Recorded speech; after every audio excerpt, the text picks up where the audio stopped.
Hello, our dear viewers. Welcome to another episode of the Junubna podcast. We are glad that you have joined us in this particular episode. So today we're going to have a conversation, and that conversation will dwell around early marriages. Our society has been facing a lot of issues, and early marriages is one of the things that has been affecting our society. Our guest of the day today is a medical student from Noella University. I'll give her to be able to explain herself much more. I'll give her space to be able to continue and go ahead and explain herself. She's called Noella. Noella, how are you? I'm fine, thank you. Oh, we are glad that you have joined. I'm fine, thank you. Oh, we are glad that you have joined us at the Junubna podcast today and you have accepted our call. Pleasure is all mine. Thanks for having me. Oh, we are happy. So, Noella, if I may ask, on issues regarding to early marriages, we all know that our society has been facing this thing and it's almost becoming a norm now. I've seen ladies doing, is it the Orange campaign online? Yeah. They have been trying to go against it. So what is early marriage to you, if I may ask? Early marriage, it's a union, which mostly involves, it's supposed to be like, marriage is supposed to be a union between a man and a woman. Okay. Who fully consent to be together with each other as a couple. But in the issue of child marriage, it's like a marriage where either one or both of the people involved are underage. Yeah, either one or two of the persons involved in the marriage is underage. So in that case, we term it as early marriage, or mostly the term which we normally use is child marriage. Right. We normally use is child marriage. Right. Yeah. So now you really said something nice, that one of the people must be an adult of consenting age. Both of them. But in the case where there is one or both underage, then it's termed as child marriage. Okay. Underage, then it's termed as child marriage. Okay. It means that one person will actually be below the age of 18. Both below 18, then it's child marriage. Okay. Now, if you look into our society, it is something that seems to be almost a norm, because a lot of people are practicing it, and I don't know, is it that beneficial or is it not that beneficial? Because the wider aspect of it, if we go deeper into it, our society now, mostly I can see that it is not distributed wise based on communities. It's almost in each and every part of our country, South Sudan. Be it you go to the northern part of the country, you come to the south, east, west, even the central part. So every community is actually practicing it. I have not seen any community that is saying that let's stop this particular activity.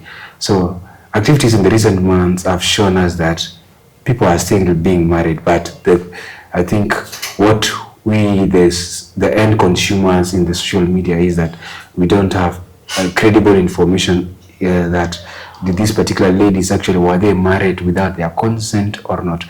But the argument that most of the people laid in that conversation was that you could read in between the lines or the body languages of the ladies that were involved within such arrangements. People were saying that they were not happy. So I think we did end up making conclusion that was an early marriage and things like that. What is your view? Do you feel like those... The fact that they are children, they are children makes it already a problem.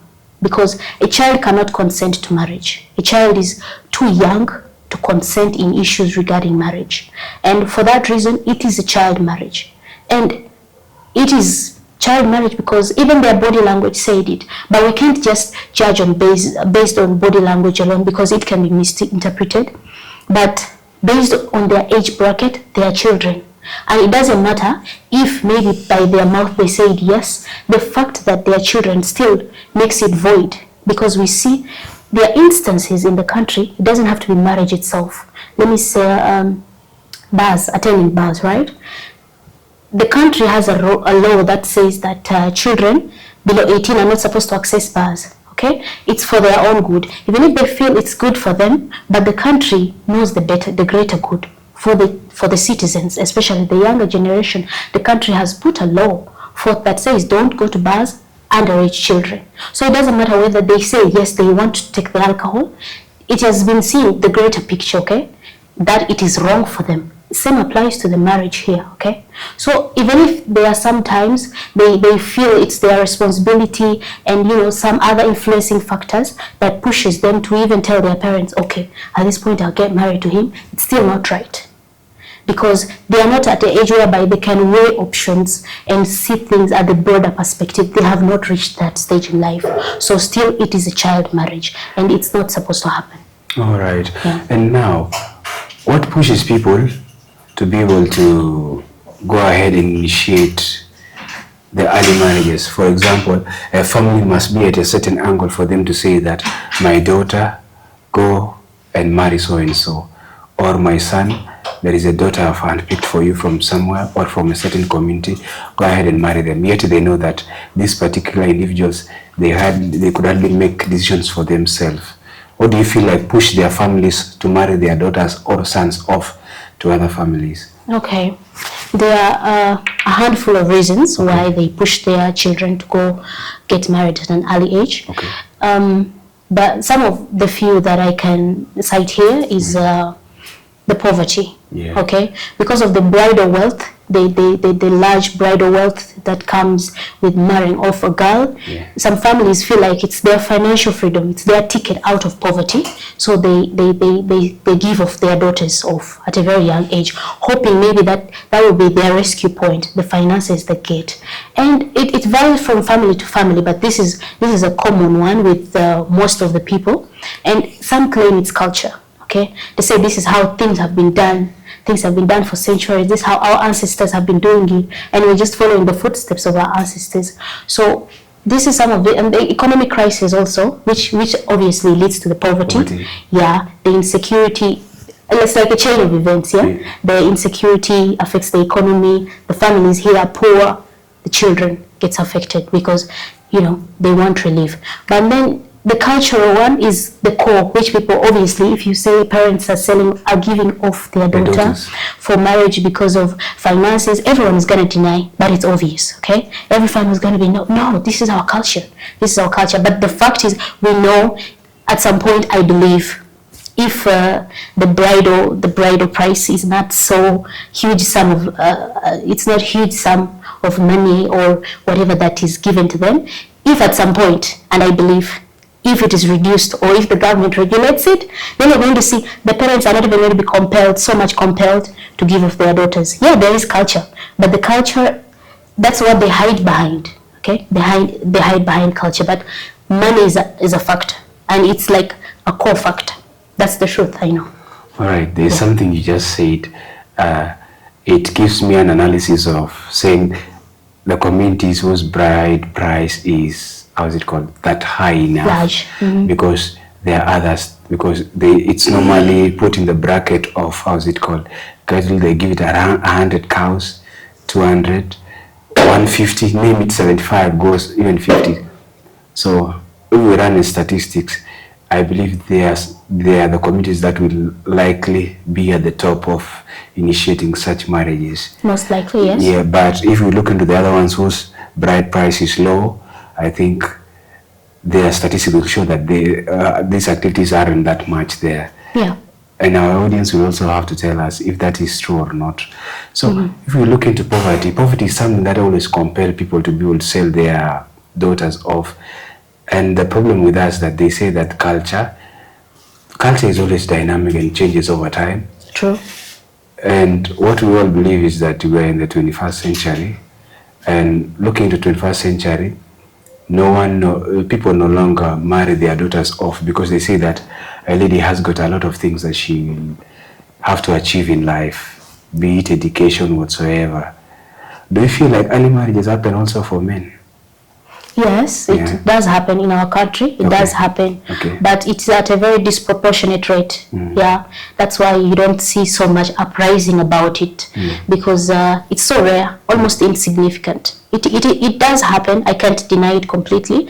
It does happen, but like it rarely gets the attention, because the more severe an issue is, it highly gets the attention. So that's why it's more common among the girls. That's why you see it's an issue at this point, and it's always girls. It does happen among the boys, but the proportion, the severity, it varies. Absolutely. Yeah. So now the problem is that our society, or mostly the boy child, is silent on their angle because the majority are even marrying at a very younger age. Can we say that 18 is the time we can say is early enough, or should we put 25? Because for a gentleman, there is a lot of things that you have to do for you to say that I need to marry, you know. Even if you are at 20, let's say you are above 18, it won't sit well with me that at 20 years you want to marry. Personally, I can accept. 22, the same thing happens. Go to 23. Mostly people, they advocate for marriage above 25 years. Then perhaps to 30, well, no one will even question you at the end of the day, because there are a lot of things that you will have to settle or put at hand as a man for to say that I want to build my own house with a certain girl from that particular household or from that particular community. Let's say on my own side right now, if I don't have finances at hand, right? At the end of the day, even if I marry tomorrow, let's say my parents, my uncles, they pay the dowry. I believe that one can be termed as early, because for it to be given the time early also, to me, it gives me a notion that I wasn't ready for it, you know, as an individual. Maybe it was forced on me. At some point, they force young men to marry or to go in with the wives of the deceased, you know. That one normally happens in our society. You find that it is a young boy, but he has been given the responsibility to go in with the wife of a deceased relative, you know. It could be the brother or the uncle, you know. They don't even care your age, as long as you did talk about the culture earlier, and I told you that culture can be dynamic, it can change with time. So with that, our society now keeps on pushing also the boy side, you know. But the people, ladies, you end up forgetting us that also we don't face such issues. But it's just, it's not so severe. It's not so severe on our side. Yes. The statistics not that much on our side, because only that the end suffering will be on us, because there are a lot of challenges that we shall face later as a man trying to take care of this particular family. So if I may ask you now, the fact that you have analyzed and you have realized also that an early marriage can also happen to a boy child, the fact that I'm not ready financially, emotionally, mentally, be it what state, you know, maybe I'm not ready in such categories or such areas of life. So it means that I've also entered into early marriage in one way or the other, you know. And also you as a lady, you have been married off without your consent, mentioned it at a tender age below 18, you know. So what do you feel like as a lady? What kind of challenges comes with the early marriage at the end of the day? Okay. Early marriage has a lot of challenges. Yeah. But when you are talking about somebody who is the challenges that people above 18, 22, 25, the young men and the women that face being pushed to marry, you know, a widower's wife or things like that. It does happen, okay? But you see, the issue is the most vulnerable people here are the people below 18. Okay. Yeah. So that is why we put more emphasis on that, because they are very vulnerable. Somebody above 22, they may be vulnerable, but constitutionally and legally, they are not that vulnerable. They have the say. Okay, they have the means and the say to say no. They can say no. Okay, and there is not so much coercion that can happen to someone to 22, because at that point they are not fully developed, but they have a higher understanding compared to a child of below 18. So at that point, it does happen, okay? It does happen. They feel they are not ready financially, but the society is pushing them, the peers are pushing them, because at this age you're supposed to be married and all of that. The issue is there is no, except not being below 18, there is no specific age for you to get married. When you clock 19 upwards, whatever age you want to get married, the choice is absolutely yours. But if you're below 18, the choice is not yours. Okay? Constitutionally, the choice is not yours. It's not your parents. Okay? You wait for the right age, above 18. But if you're 22 there and you're struggling with those things, I think you can handle them, because some people handle it well. And it's not that they don't consent to it, because the age whereby we say there is no consent, even if you say yes, but we don't consider it as a consent, is below 18. But the moment you're above 20, at that age, we cannot say you didn't consent to it, okay? The moment even if you said no, and then, okay, maybe deep down in your heart you said no, but still you went ahead and got married to the person, it's a consent. But a person below 18 is a child. Okay, even if they say yes verbally, it doesn't matter. It's not right for them. Wow. Yeah. Imagine now that you are a lady deep in Anzara there, that you have been given off to a certain family or a certain old man at the age of maybe 15, 16 years old, and you are seated in your household. What kind of challenges do you think that you will be facing in that particular household? Okay. First of all, I want to be thankful to the community that I grew up in. Yes. For not giving me off at a very early age. Okay. I'm so thankful to you all. I'm so thankful to the community, the family, the society where I grew up in. Thank you very much for not giving me off early. Okay. Yeah, but I believe the challenge is that the girl would face, a girl who marries off at a very young age, she's going to face there's the issue of, especially because marriage, especially with us South Sudanese, marriage comes with procreation. Yes. So it's a byproduct. So it comes with the procreation. So whether you're young or whether you're 14, 15, whatever age is, the moment you're married, there's a high likely chance, probably the first or 2 years, you're going to have to, give the family a child. 3 months? What do you mean 2 years? 3 months, you likely conceive, and a year after you give birth, yes. But the challenges you're likely to face, especially during childbirth, there's death, mothers and children, because at that age, young, by 8, even below 18, your body is not fully developed. Okay, your body is not fully developed to carry a child. Okay, so sometimes it's hard. They get difficulty during childbirth. They don't even know how to take care of themselves. Okay, they are very young. Okay, these are people who are literally supposed to be taken care of, guided by their mother on what to do. But in this case, they find themselves in a situation whereby their wife, they're supposed to run a whole household. Okay, they don't know how to take care of themselves, and childbirth becomes difficult because their body is not ready. Making a baby is not an easy thing. It's a process. Okay, it's a process, and their body is just not ready for it. And for that reason, there is a high chance, there is a high probability of the mother or the baby dying during childbirth. Because of that, it happens. And also, it reaches an extent whereby the child, because as children, I'm not a child, obviously, but as children, they... You still under someone, technically. I am, but I'm not a child. Okay? Right, yes, right, I'm technically under someone, but I'm not a child. I'll take it. Yeah, so, like, that person, we are dependent, especially when we are children. We are so emotionally connected and dependent to our parents that sometimes it's hard to speak out. It's hard for Junubi to speak up to your parent. Yeah. Okay, it's very hard.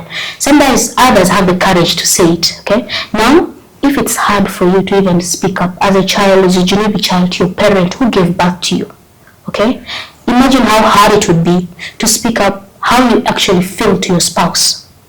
Because the parent is the closest person you've ever been to since birth until that age. But you reach a point where you're not an adult. You're still a child, okay? And you're even learning how to gather the courage to speak certain things to your parent, how you actually feel. And in this case, you're taken off, married off to somebody. You don't even have the courage to speak to them. Sometimes there's abuse.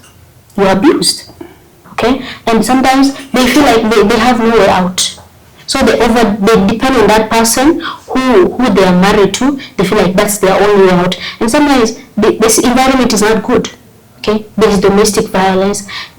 The relationship is not good, okay? But then you feel like this is your only place.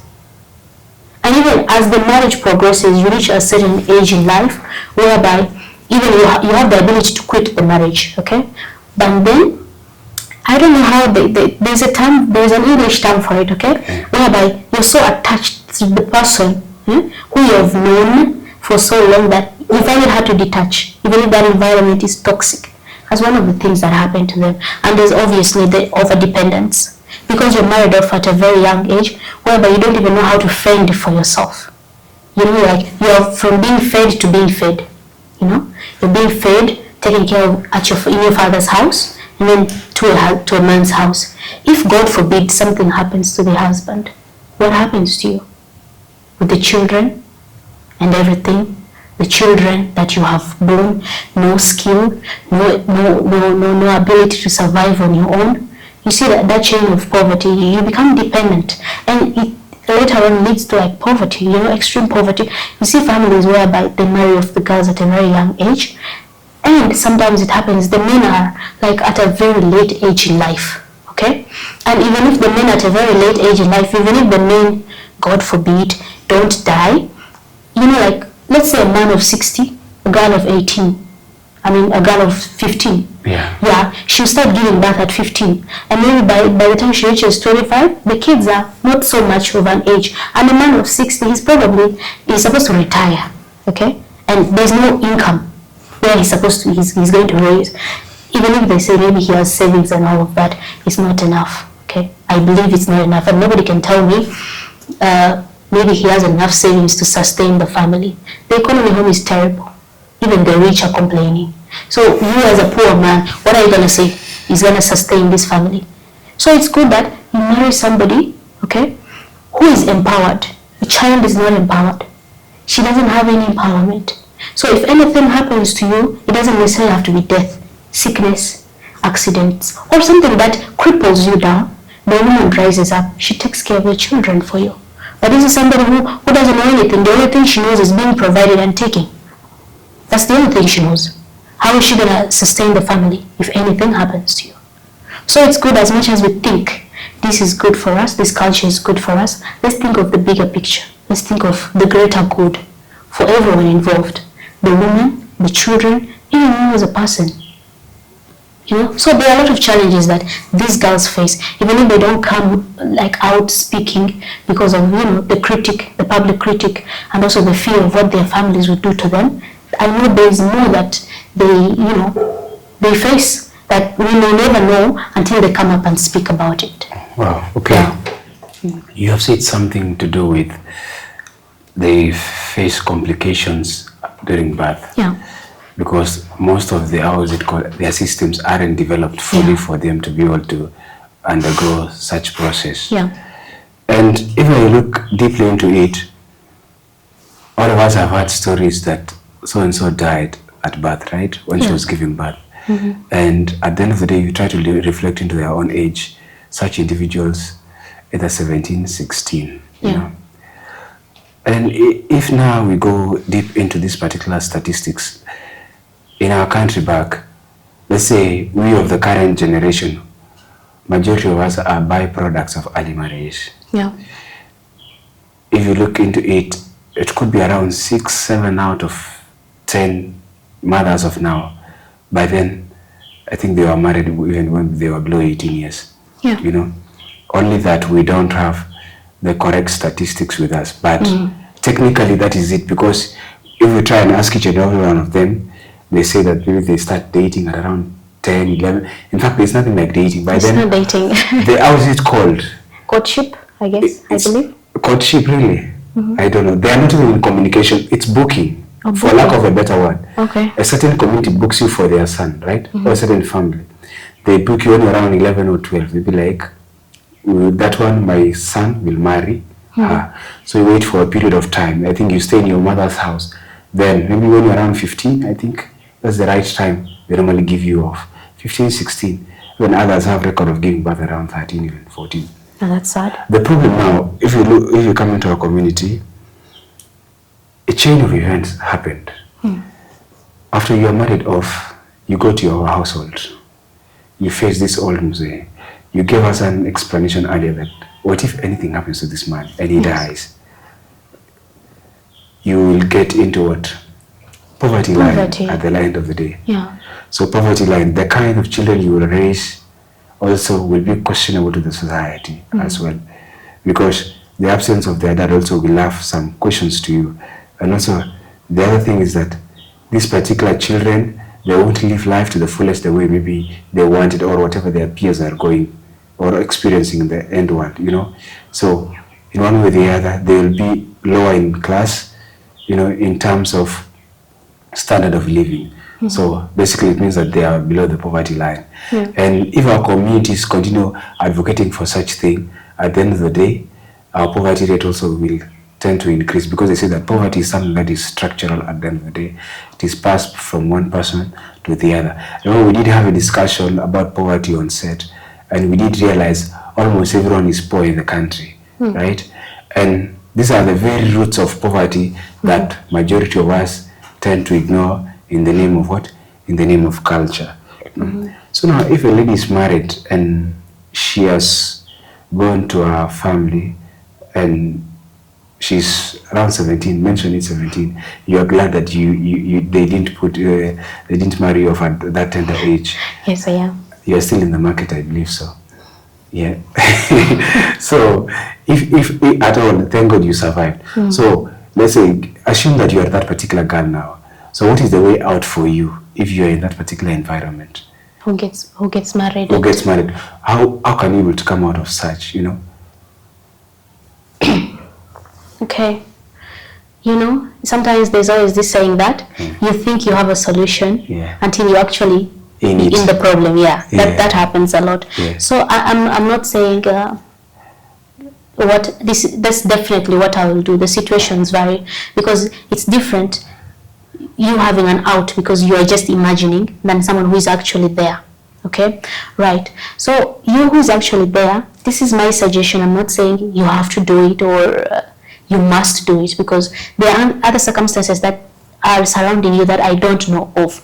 But regardless of it, I feel like no one is gonna come save you. Okay, we may try here, we're gonna try here to speak as much as we can. People are gonna put all the orange colors out there, but also we need your help. Okay, as much as we are trying here to advocate for you, we need you to help us help you by speaking up. You speak up to your family. It's something which is hard, especially for a Junubi. It's very hard. You know, standing head to head with your family and telling them you don't want this, especially as a child. Mostly your husband.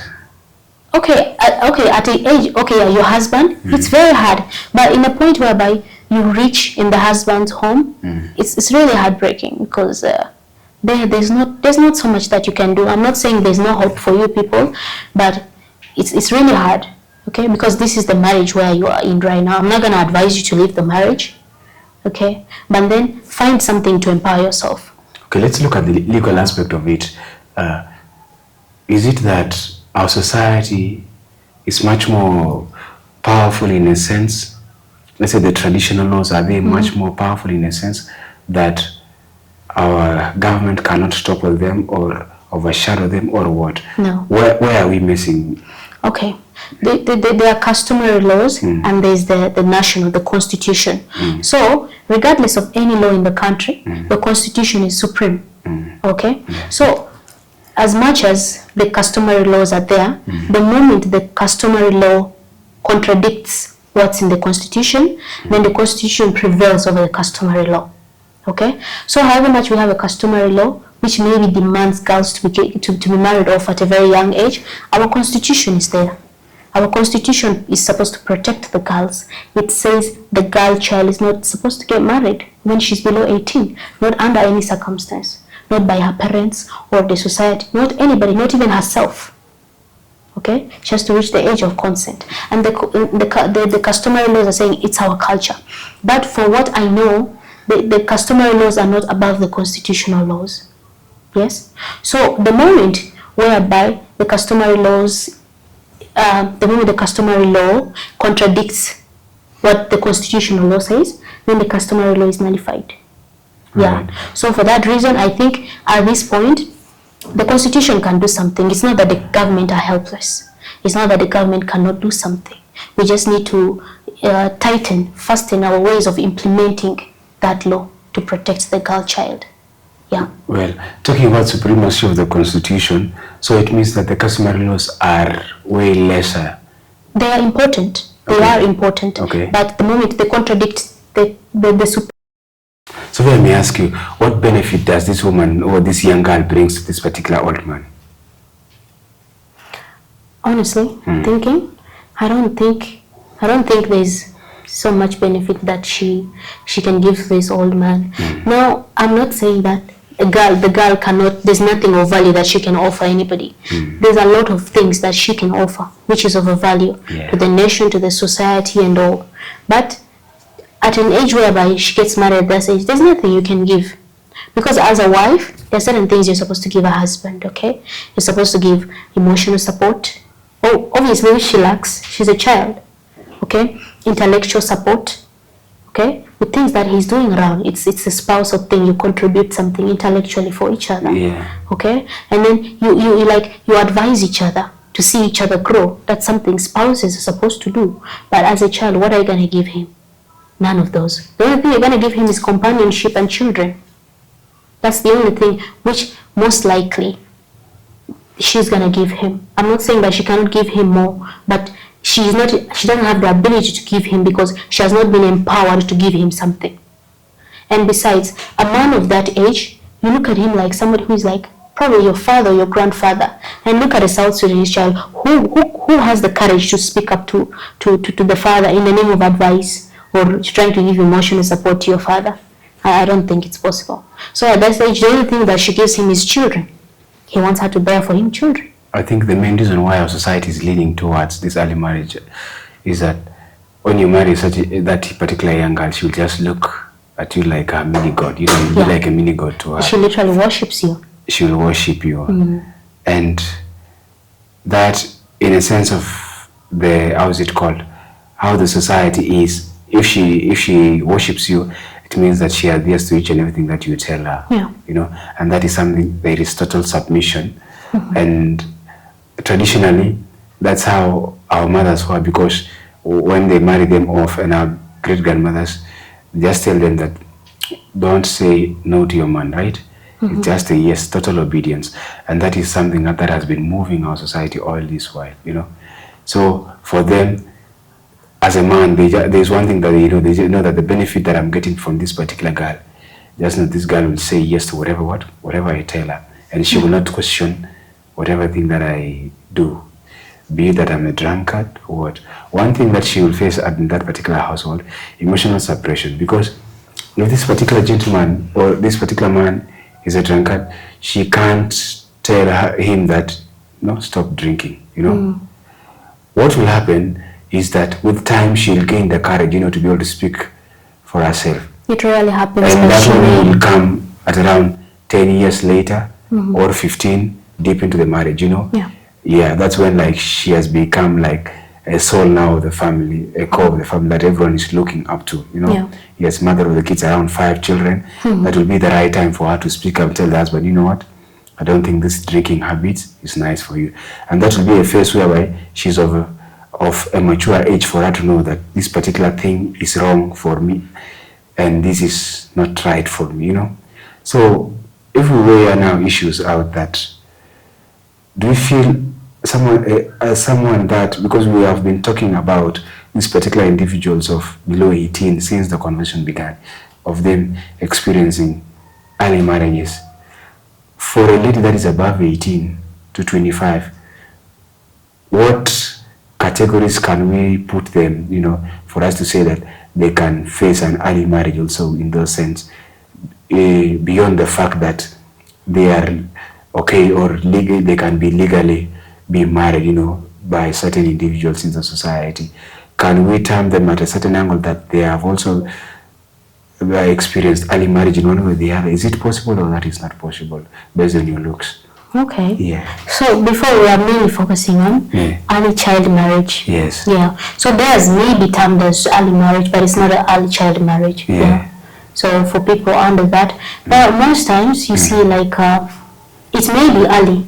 Okay. Now there is no category for like from above the age of child, above that age. There is no you know, early or late. It really varies from individual, okay? Some individual will feel that maybe getting married at 20 is early, or some individual will feel like getting married at 25 is really late for me, or another individual would feel getting married at 25, it's early for me, okay? So for somebody above child age, above that age to be classified as a child, the term early or late, it's upon them. Okay, so we can't say it's early or late. It's no longer the society it's no longer the society, it's the individual. The society obviously has a pushing force, the invisible pushing force, the society has it, but they have somehow, not every time, but they have the ability to overcome the society pressure. I think some people have come through it. Okay, society is pushing you. By the age you reach 25, everyone is pressuring you get married. But we have seen people who have passed through that. They're like, no to society. They have the ability, they have the courage to say no to society. So yeah. What are the benefits of a girl not undergoing such kind of marriage, the early marriage? Child marriage? Yes. There is a lot of benefits. Let me know. There is a lot of benefits. Yeah. So first of all, like the problem with the child marriage, why I feel it's wrong, because like you've lost the autonomy of your body. You've lost it, and nothing feels worse than that. Okay, I don't know if I'm gonna be vulgar, but it feels like like rape is like somebody having access to your body without your consent. Yes, sure. I think in a marriage of child marriage, especially where the child has not consented, you having access to your body, to her body, feels like rape. It feels like rape because it feels like you've become helpless. You've lost the autonomy for who accesses your body. Because here you don't have the say, and there are things which people say. It's not hearsay, it happens. It's just people don't come out broad about it because of society critics and all of that. Whereby I hear of a culture whereby the girl is young, and maybe when she refused to consummate the marriage, she's pinned down.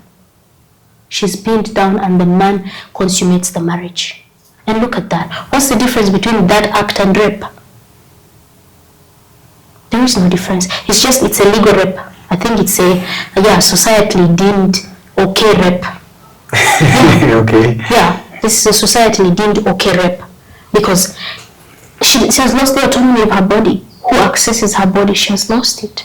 And so for a girl who, has the chance, who doesn't get married early, she has the say. It makes you feel good when you know the decisions that you're making are by you.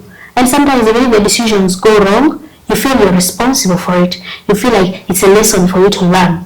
But when something goes wrong and the decision maybe was made by somebody, you don't take accountability for it. When you take accountability, there's growth.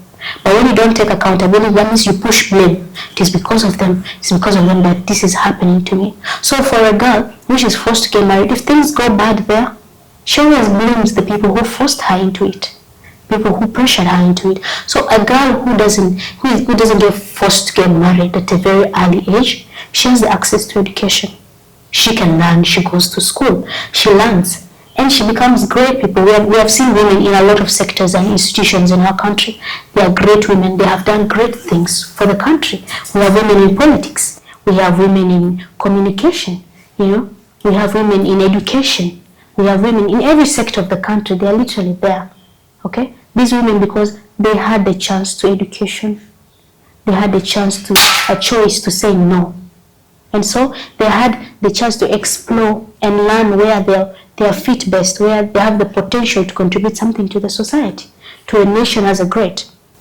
So a girl who doesn't get married off at a very young age, she has the ability and she has the time to explore what she's good at, and what she's good at, once she discovers it, the whole nation benefits. Everybody in the country benefits. So, which is a good thing, and also her mental health is okay. Knowing you've chosen the right thing for yourself. Even if sometimes it's not the right thing, our brain, the moment we choose it, it makes us feel like, okay, this is the right thing for me. Because, when you're weighing options and ideas in your head, and you reach a point where you say, okay, I need this, your brain tells you, okay, this is the right thing to do, okay? But however much you feel like it's not made by you, sometimes you feel like there could be a mistake somewhere, especially the decision being made by other people.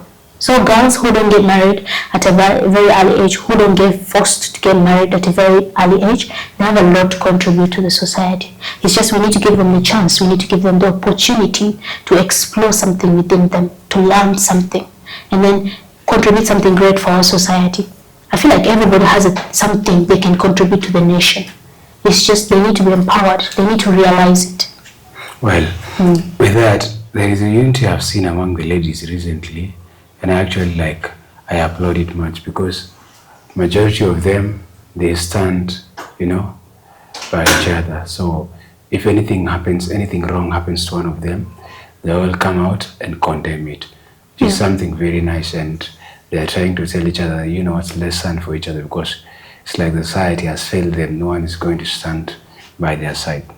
And if we look into the benefits that a lady that, survived or even didn't go through this particular early child marriage thing, our society is made of two individuals at the end of the male child and the female child, So, and if the male child is the only person that is empowered, it means also that at a certain degree we shall suffer, because there are a lot of benefits, much more benefit that we can be able to get from the female child, be it emotional intelligence as well, intellectual reasoning.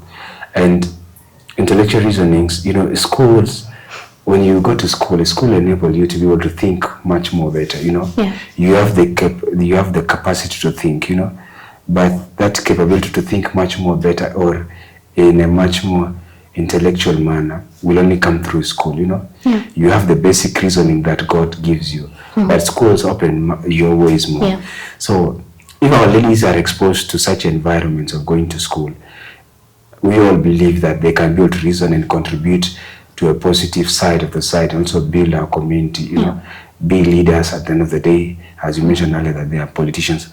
But let's look at it, if we, let's say an environment that is male dominated, at the end of the day, it will suffer a lot of issues. It's like we are in the colonial era, because during the colonial era, majority of the leaders by then, of the African leaders, I think they were male, right? They were males. So it was a male-dominated field. But with time now, the leadership started changing. Women are coming into power, much more. So I believe that our society, the problem with us is that we are just growing up. We are picking up the levels of illiteracy is something that is affecting us much more. And that's why such activities are continuing going on a daily basis in our country. Because if a huge part of our population was literate, then it means that no one even will adhere and say that, let me take my daughter to this particular household, or I've accepted so-and-so son, having booked my daughter. Let me tell you one thing. It is very dangerous when someone doesn't know the value of school, Only to the men that knows that school is valuable, these are the people that won't allow their daughters to be married at a tender age. Because now, the problem, we just did talk about that everything is poverty and economic, financial motivated. Yeah. If you are suffering right now, you don't have money, and you have a beautiful girl that I want my son to marry. At the end of the day, I offer you a handful of money. You will accept it, right? Yeah. Because of financial suppression you're going through, But if you have a vision beyond that particular $100,000 that I can give at the moment just for your daughter to be married, what will happen? You'll be like, no, my daughter has to go to school. She has a vision. She will have to be a doctor. She wants to become a doctor, a lawyer, whatsoever, an economist, Yeah. So mention them, whatever field she wants to do in her life, At the end of the day, she will build purpose in one way or the other.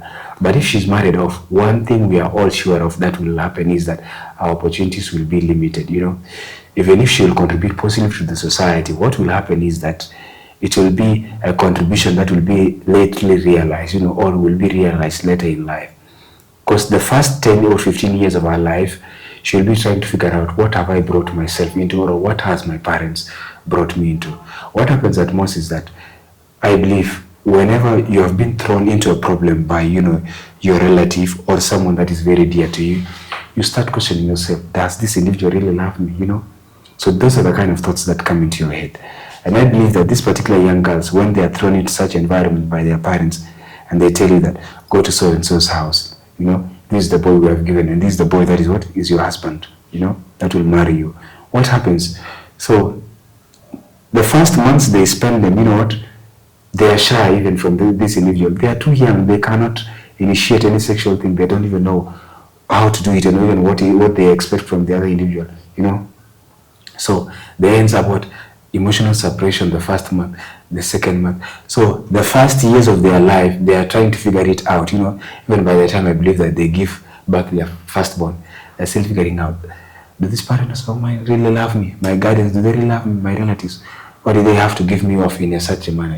It's like selling me off to that particular community or that particular family for a certain amount of money. The problem is now that our ladies have been equated, to something, majority now, the basis now, let me say the basis of the equation now is 100 cows. That's what most people say. So if you talk to a girl, they just say, do you have 100 cows? So if you don't have such, it means that you as a guy also, you want to be married in one way or the other. So what I'm trying to say here is that these ladies, even if they will contribute positively to our society, it will be realized way later in life, perhaps 20 years time, that's when they'll be picking themselves up. Because the first 10 or 15 years, they're trying to figure it out, what kind of problems their parents brought them into, or were they really loved at first, or they were just laugh of what their parents could get out of them by selling them off to another family. Because that in one way or the other could be termed as trade without consent, because we normally sell products and without inquiring the product, do you want to go to so and so? So that's one thing that I believe would actually happen. So now if I may ask you, are we going to leave this thing? Do you feel like there will be a time that we shall eradicate this early child marriage thing? Oh yes, I strongly believe we're gonna one day, it's one day at a time. Yeah. We are hoping it is. We cannot be helpless that this is never gonna, be coming to an end. We can't say that because we have seen movements that took forever. Okay, the women empowerment movement that started, the feminism movement. It took forever. Okay, some people probably lost hope on the way that it's never gonna come. It's never gonna come. But see where we are right now. Yeah. Okay, women are empowered. Women have access to education. Women have a say, and all of that, which is a great thing. So for us as South Sudanese youth who are speaking about putting an end to child marriage, we are not saying it's not supposed to happen today or tomorrow, the next minute. Okay, it may take a while. We don't know how long, but it's gonna happen. Just the fact that it's taking long does not mean it's not gonna happen. It's gonna happen.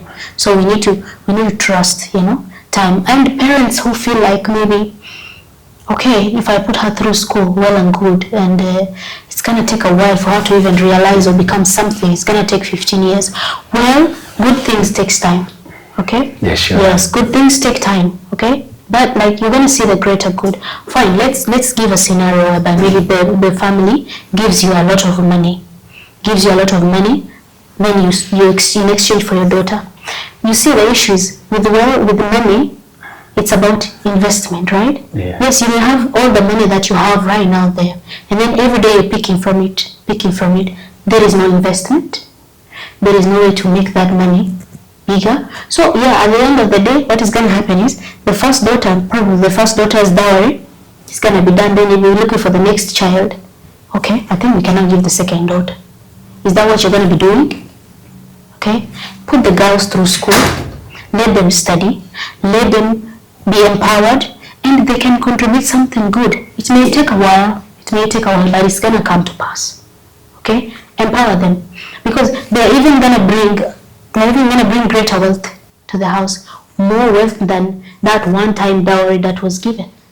But that's a positive note, because at that particular point, if the lady is married and she did finish school and she's now working, it means that more income comes, probably monthly or daily. Yeah, it means that there is income for the family, and also there is potential income from the person that is going to marry her. That's double. Yeah, because there is this thing with women. Women can't, at most cases, they don't marry lower. They have to marry higher. So if she did finish school, it means that she would also have to marry someone that did finish school as well. So probability of her marrying lower aren't there at all. Yeah. So, and if she's working class, it means that for you, the dad, you achieve the dream of being called that particular title you ever wanted, or people are being called in the society, perhaps a father of a graduate. You have it at the end of the day, and your daughter is working, she's peaceful. And one thing our parents, or most of the people, need to believe, these particular ladies, one thing they should know is that whenever you go to your house, that particular gentleman will never marry you just maybe to come and satisfy the wants of your family.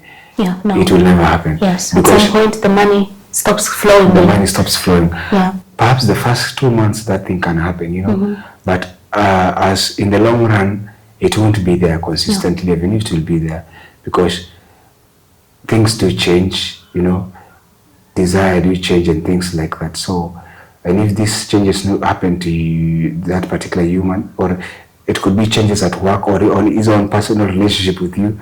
So if the relationship with you also changes, it means that the benefit that your family would have got, getting, obviously it will go, it will have to cut. So what happens at the end of the day? It means that that poverty or the dependency you thought that you will also get from that particular human, the dependency has been cut, you know. It has been cut. So the family will have to look for another source of income, and that means that you have been returned to square one, zero, nothing, to the drawing board again. You have to start everything afresh. To conclude, now, because everything is dowry motivated, what do you think should be the bride price now? Let me just ask you, what do you think should be the bride price? Let me put you at a controversy. Let me crucify you. What do you think should be the dowry, the typical dowry of a girl? We aren't talking about marriage in general, but this early child marriage. And the main reason why I'm asking you this is because the motivations behind this is because there is a hefty payment that is made, you know, in this process. That's why a lot of people are giving out their daughters at a tender age. Also that people have lost hope about life, you know. They feel like ladies can't go to school, there is no even education. These are the kind of things that are affecting us. Let's say someone deep in the village, there is no education to them. So one thing a lady is brought up is that you just stay in your mother's household, you reach a certain age, you be married off. Because there is nothing beyond marriage that they see, you know. Because there is no school, they are not exposed to the life, how it is. You know, better someone, if you are exposed to school, your parent knows the value of school, and you're married off, well and good, your parents, you know what, are at a fault. But in areas that are inaccessible and we cannot be able to access them, you know, what they see at most is that after being in your father's household for the past 10, 15 years, then it means that beyond that is just marriage and nothing much more works. So what do you think the typical, you know, range of dowry price? What the bride price? What do you think it should be priced at? What do you think? Well, that's a little bit complex, but based on your analysis, based on analysis. You see, the origin of bride price, I think, as majority of our people back home are Christians. So the origin of bride price, we take it from the Bible. You know, the story of Jacob, Leah, and Rachel. So like that was, you know, that was a painting, a picture of how marriage is supposed to be. Something like the bridal culture was supposed to be, right? So bride price was more of a gratitude. Okay, Jacob saying to the father of the two girls, he's grateful for, you know, him bringing up his girls in a certain manner. So it's like a bridal price is more like a man saying thank you to the parents of the girls, you know. So I'm not saying I can be in a position to give a cut range for bride price, but all I'm saying is let's look at the greater picture. Okay, the government steps in and regulate. Okay, and regulate the amount of bridal transactions, because we know it's gonna have direct impact on the economy, on the girls. Okay, on the girls, because the people who use the excuse of wanting cash, wanting financial material benefit, they will not have access to it because the government regulates it. Okay, the government steps in and regulates it. So I can't really give a cut point for the bride price, but I'm saying the government can regulate something. The government, the intellectuals, the politicians can come up with something, you know, regulate it so it means at a point that is manageable by everyone. Okay, so in that case, we are eliminating the benefit of financial benefit that comes with the parents selling off their daughters. Plus, the people back home, back in the rural, deep down in the villages, who don't know that there's life beyond just getting married, we try to give them access to education, free education. How about that?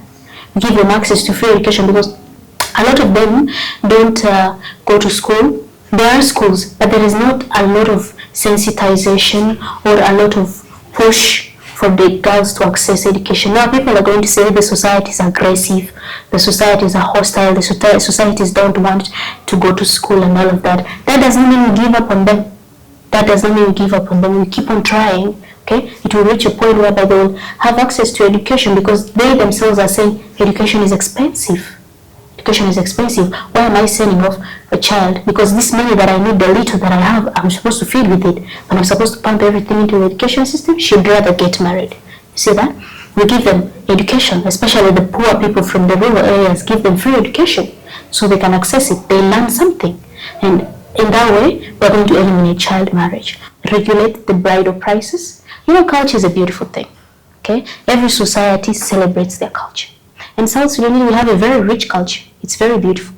Okay? And marriage is one of those cultures. The marriage celebrations that come with the aunties, the society, and everybody joining to celebrate marriage. It's a beautiful thing. Marriage has never been a bad thing. It's not a bad thing. I think every South Sudanese girl dreams of when she gets married. Okay? I think I dream of that too. Really? Yes, but I started dreaming of marriage when I reached an adult. I wasn't dreaming about marriage when I was young, when I was a child. Yeah. So, as much as it's a beautiful culture, we celebrate it.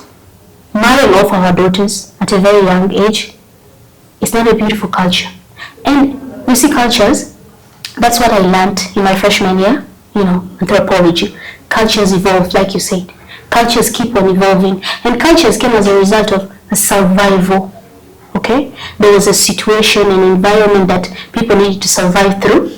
Okay, that's how cultures came about. That's why cultures are different. It's influenced by the environment, the situations that the people are in, and all of that. So my question would be to the people who sell off their daughters at a young age. Maybe at that time, our ancestors made that choice of giving off their children at a very early age for situations and the environment that was at that time. It was a solution to some problem at that time. Okay, so what is your problem? What is it that you're facing right now? The poverty. There's a problem. I mean, it's a problem, yes, but we are trying to look for a solution to it. You cannot say it's a culture. What is a culture? Culture is a way of a behavior of certain people, but it was influenced by survival, the environment, the needs at that time. Okay, that's why cultures keep on evolving all the time. So I'm not saying we should get rid of marriage. It's a beautiful culture, but let's look at the harmful thing. It's not a Western society thing, as people would say. So what is harm? When we see something as harmful and we are trying to put an end to it, does that mean it's Western? No. It means like we have realized the harm. Okay, we have realized the harm that it causes people. That's why we are trying to put an end to it.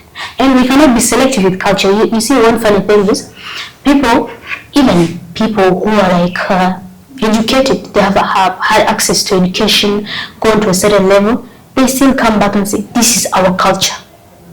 What do you mean this is your culture? If we were to talk about culture as a typical South Sudanese, okay, let's talk about the Equatorians. They are farmers. Culturally, they are what? Farmers. But there is an Equatorian man sitting right now in the office. What is he doing there? If we are talking of culture, you're supposed to be farming. Yes. And the Nilotic tribes, culturally, they are what? Cattle keepers, right? If we are talking about culture, as an Equatorian, as a Nilotic man who is seated in the office right now, trying to work with computers and desktop and everything, why are you not in the cattle camp? Why are you not the truck? Okay, the ages at which the girls get married.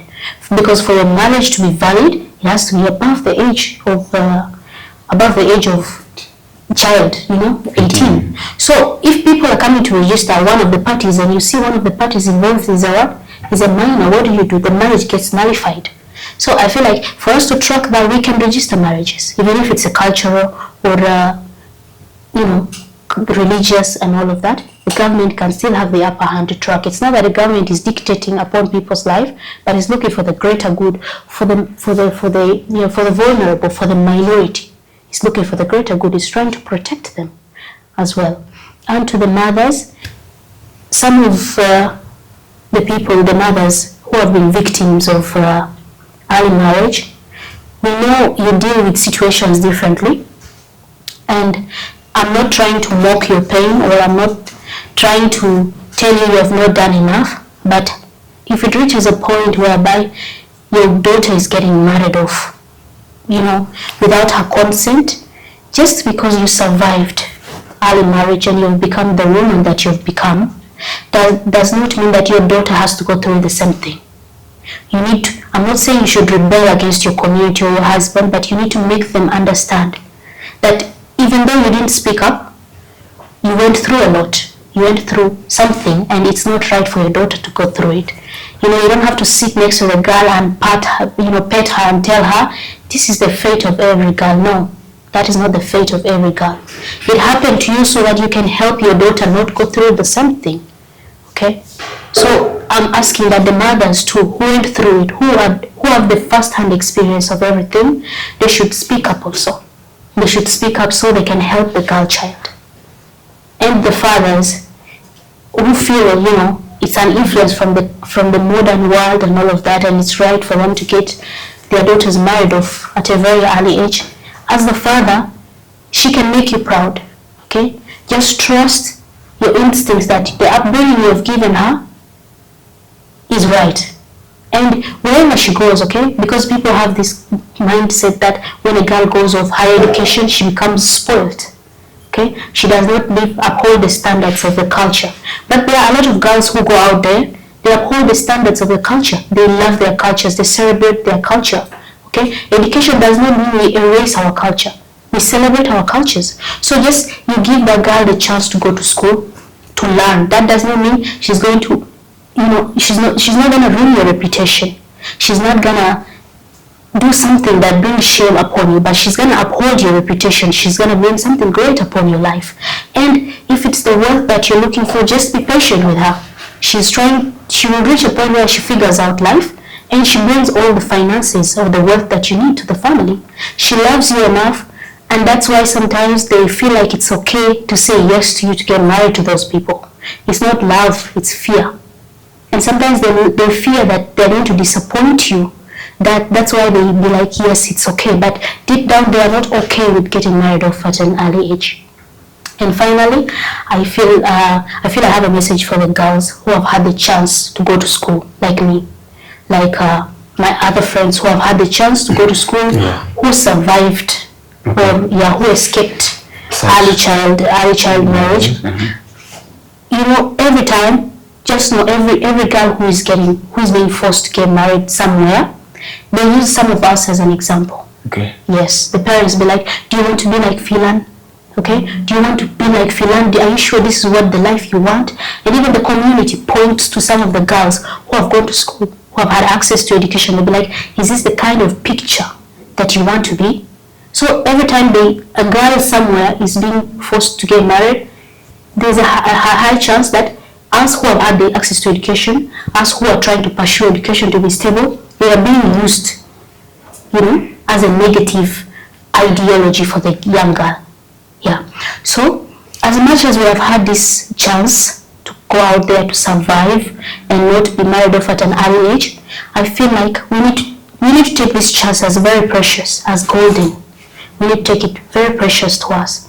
And we need to be cautious with our footsteps. Because everything that we do today, that the world and our society from back home watches, they use us as an example for the young girl who is not going to be allowed to go to school because of that. Let me give an example. Maybe you come to Ethiopia. Let me say a sibling, a girl child, comes to Ethiopia to school. So if there's any form of misconduct from the girl child here, who is here, maybe the eldest sister, she does any form of misconduct, do you know who it's going to affect? The younger siblings. Okay? There's a high chance they're going to marry them off early, and their parents are going to say, you want me to send you to Ethiopia? You want to end up like your big sister? You know all of that? Yeah, so it has an impact on the younger people. So we need to be careful on the footsteps that we take, because that footstep you're taking, it's not only yours alone, it's affecting somebody else. So we need to value our culture, we need to cherish it, we need to live up to the standards of our society. what they expect of us. Of course, by standards, I mean the standards that serve the greater good for all of us, not standards that harm us. We need to cherish those cultures, and every time we move out, we need to respect those cultures. And by respect, I don't mean respect every culture, that even the ones that harm us, okay? In every culture, there is good and bad, okay? But that doesn't mean we get rid of everything. The good that we have, let's celebrate it. And by that, we're going to help the girl child out there. We're going to help her and give her hope that if she goes out there, her parent can see the future of her young daughter in us when he decides to finally change up his mind to send his daughter to school. So thank you. Wow, I'm glad. It's a nice admission and a great one as well. Thank you. So to our young boys outside there, the message is not only for girls, but to all of us. Please, let's not marry at an early age also. So yes. Let's wait for the right time, prepare our resources enough, build our life, because when we marry early, it will limit us, it will limit our scope of building the future that we all want. And as much as we advocate that our ladies shouldn't be married early in our society, there is life way beyond marriage, there is life way beyond giving birth, and there is life way beyond the dowry that we could enjoy. Yeah. So that is from us there at the Junubna podcast. We say thank you. May you please make sure you subscribe and follow us on all our social media handles.